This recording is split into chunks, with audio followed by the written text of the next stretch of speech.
Silakan Anda pakai di Kompre ini, silakan. 5 menit sampai 7 menit ya. Oke, bismillahirrahmanirrahim. Assalamualaikum warahmatullahi wabarakatuh. Mohon izin, Pak Prof, Bu Penny, mohon izin untuk bisa share screen. Terima kasih atas waktu yang diberikan. RPP yang akan saya ambil untuk kelas 2, tema 7 kebersamaan, subtema 1 kebersamaan di rumah, pembelajaran 1 dengan fokus pembelajaran mapel Bahasa Indonesia, Matematika, dan SPDP. Alokasi waktu 2 kali 35 menit atau 2 jam pembelajaran.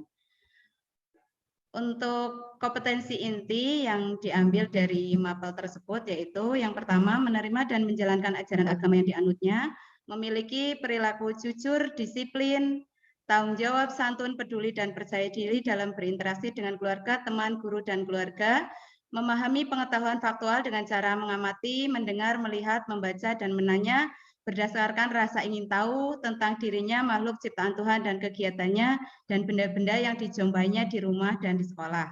Menyajikan pengetahuan faktual dalam bahasa yang jelas, sistematis, dan logis dalam karya yang estetis. Dalam gerakan yang mencerminkan anak sehat dan dalam tindakan yang mencerminkan perilaku anak beriman dan berakhlak mulia. Kompetensi dasar dan indikator pencapaian kompetensi untuk mapel Bahasa Indonesia diambil kompetensi dasarnya 3.8 menggali informasi dari dongeng binatang atau fabel tentang sikap hidup rukun dari teks lisan dan tulis dengan tujuan untuk kesenangan.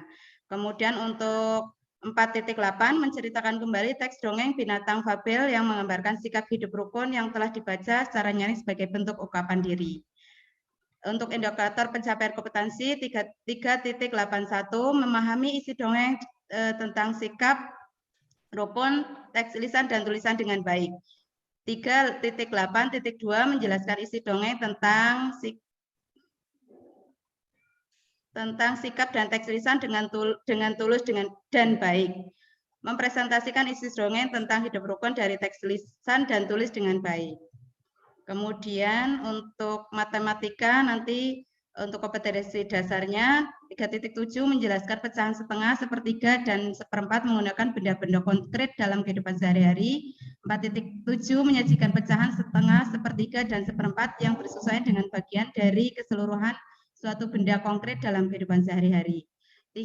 Untuk indikator pencapaian kompetensinya 3.7.1 menentukan pecahan setengah, sepertiga, dan seperempat menggunakan benda-benda konkret dalam kehidupan sehari-hari dengan benar.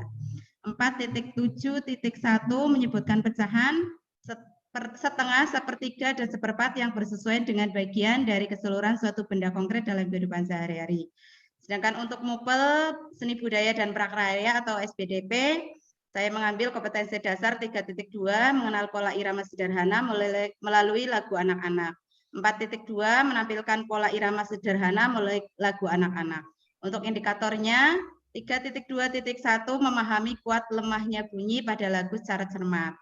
4.2.1 menyuarakan kuat lemah bunyi pada lagu dengan percaya diri. Untuk tujuan pembelajarannya, dengan mengamati isi dongeng fabel melalui video yang saya buat sendiri, siswa dapat mengidentifikasi nilai kebersamaan dalam kehidupan sehari-hari. Jadi nanti anak-anak bisa mengidentifikasi nilai-nilai kebersamaan dalam kehidupan sehari-hari melalui dongeng yang kita tampilkan melalui slide video yang sudah diupload di YouTube. Kemudian dengan mengamati video, yang kedua, dengan video pecahan dan penjelasan guru, siswa dapat menyebutkan pecahan dengan kegiatan diskusi. Nanti kita pakai model PBL. Jadi di situ ada proses-proses PBL-nya yang harus dilalui anak-anak. Siswa dapat memecahkan permasalahan dengan percaya diri. Kemudian dengan mengamati video menggunakan benda konkret atau gambar, siswa dapat menentukan pecahan secara cermat. Kemudian dengan mengamati gambar, siswa dapat menyuarakan kuat dan lemahnya bunyi pada lagu dengan percaya diri. Ini untuk mapel SPDP-nya. Kemudian untuk materi pembelajarannya tadi sudah disampaikan, yaitu isi dongeng fabel melalui video, kemudian materi pecahan, ada video juga, ada PPT juga. Tapi nanti bisa disampaikan sesuai kondisi bisa digunakan video atau PPT. Kemudian untuk mapel SPDP nanti kita menyuarakan kuat lemahnya bunyi dengan menyanyi lagu Cicak. Adapun langkah-langkah pembelajarannya nanti ada kegiatan pendahuluan, kegiatan inti, dan kegiatan penutup. Untuk kegiatan pendahuluan nanti dimulai dengan salam, kemudian menanyakan kabar, mengecek kesadaran siswa, dan itu termasuk dalam PPK disiplin. Yang kedua, dilanjutkan dengan doa yang dipimpin oleh seorang siswa, yang itu juga termasuk PPK religius. Siswa diajak menyanyikan lagu Indonesia Raya. Guru memberikan penguatan tentang pentingnya menanamkan semangat. Diminta memeriksa kerapian diri dan kebersihan kelas. Ini salah satu untuk supaya kita menanamkan rasa kebersihan, kerapian, terus kemudian disiplin anak juga. Dongeng fabel selain ditayangkan dalam video. Kemudian yang keempat, yang ke-8 menyampaikan langkah-langkah kegiatan pembelajaran yang dilaksanakan yaitu dengan PPL ada 5 fase. Yang pertama orientasi peserta didik pada masalah yang nanti masalahnya akan ditampilkan dalam video atau PPT tentang pecahan. Yang kedua mengorganisasi peserta didik dalam belajar, membagi kelompok dalam menjadi 3 kelompok, kemudian setelah dibagi kelompoknya, kemudian diberikan LKPD untuk diselesaikan secara bersama-sama dan guru di situ sebagai posisi membimbing, membimbing penyelidikan peserta didik secara mandiri maupun kelompok. Kemudian fase keempat mengembangkan dan menyajikan hasil karya. Jadi anak-anak nanti setelah berdiskusi kita bimbing dari gurunya, kemudian anak-anak untuk belajar mempresentasikan di depan kelasnya dengan perwakilan masing-masing kelompoknya. Kemudian yang terakhir menganalisis dan mengevaluasi proses pemecahan masalah. Nanti untuk menganalisis kita sama-sama antara guru dan siswa menganalisis apa yang menjadi bahasan yang didiskusikan. Kegiatan inti tadi sudah disampaikan alurnya yaitu fase 1, fase 2, fase 3, fase 4 dan fase 5. Itu untuk pemecahan masalah PBL yang kita angkat nanti dilakukan di kegiatan inti dan nanti ada evaluasi akhir setelah kegiatan diskusi bersama. Nanti anak-anak juga akan mengerjakan LKPD yang sudah saya lampirkan dalam RPP secara mandiri. Jadi nanti terlihat perkembangan anak secara kelompok dan secara individunya. Kemudian untuk mapel BSPDP nanti kita mempraktekkan suara bunyi birama 2 yaitu bunyi kuat dan bunyi rendah. Jadi nanti anak-anak praktek ya, mempresentasikan guru membimbing gimana cara membunyikan bunyi kuat dan bunyi lemah. Contohnya misalnya kita menepuk meja dan itu adalah bunyi kuat, kemudian menepuk tangan itu cicak-cicak di dinding. Dan anak-anak senang ya, antusias kemarin dicoba di RPP 1. Insya Allah anak-anak senang ada bunyi-bunyian dan bisa nyanyi bareng-bareng. Kemudian itu dan anak-anak nanti diberikan tugas untuk di rumah untuk mencari benda-benda yang bisa dibunyikan dengan suara kuat dan suara lemah dan sambil bernyanyi.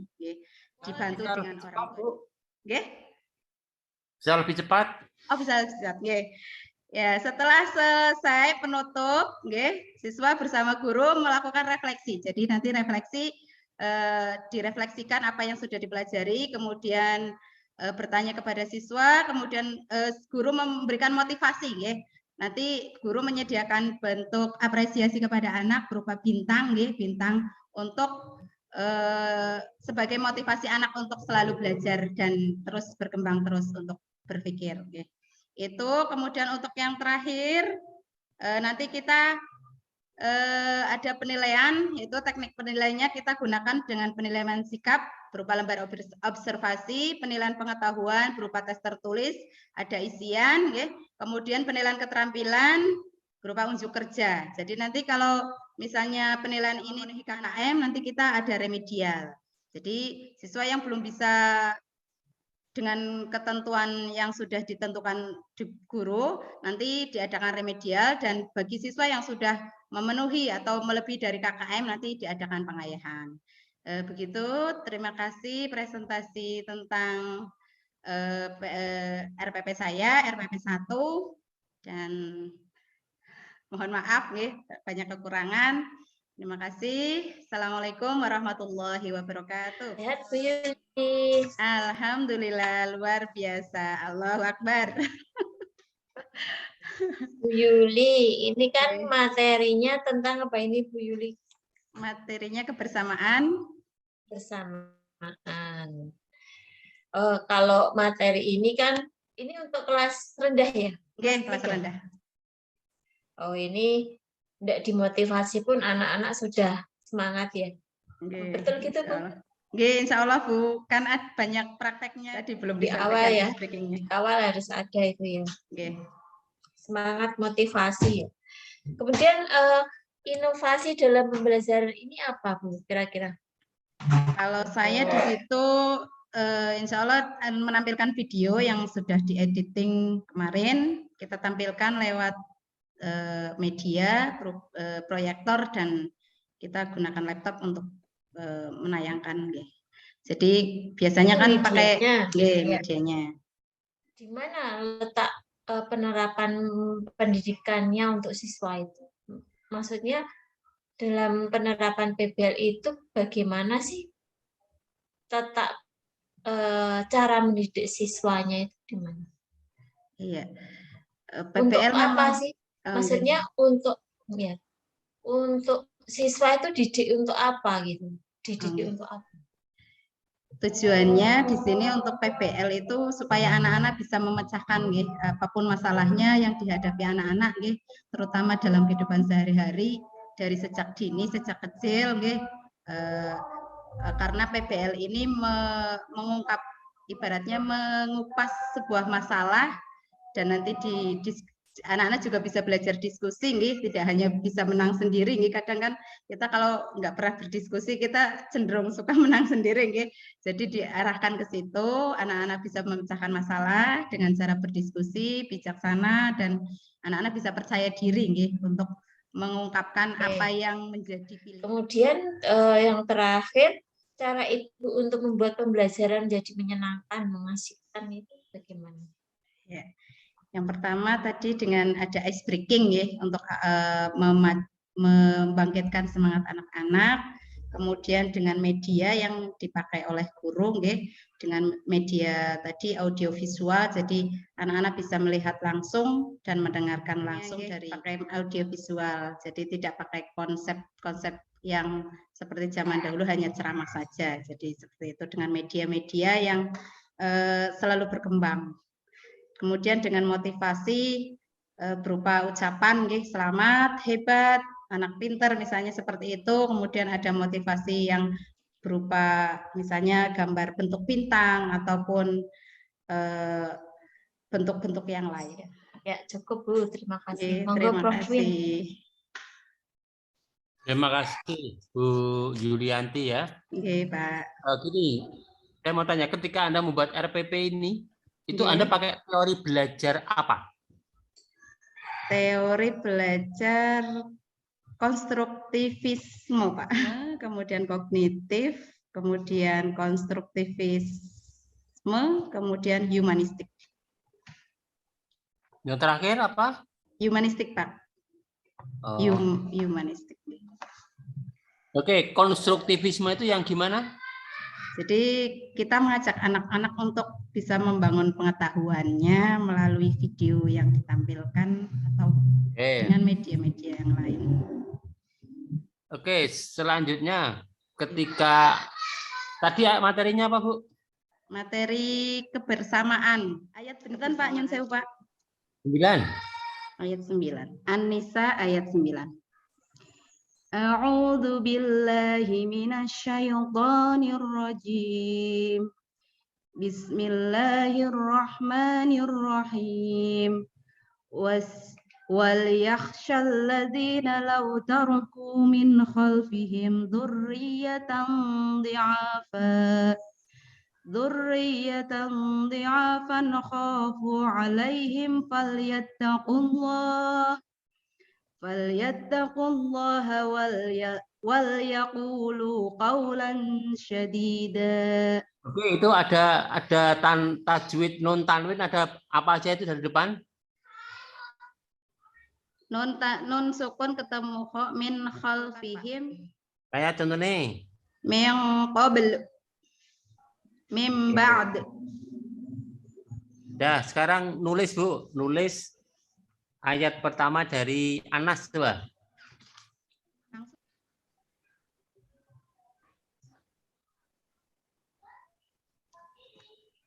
Gimana? Iya sudah Pak. Ya, kayak apa coba lihat?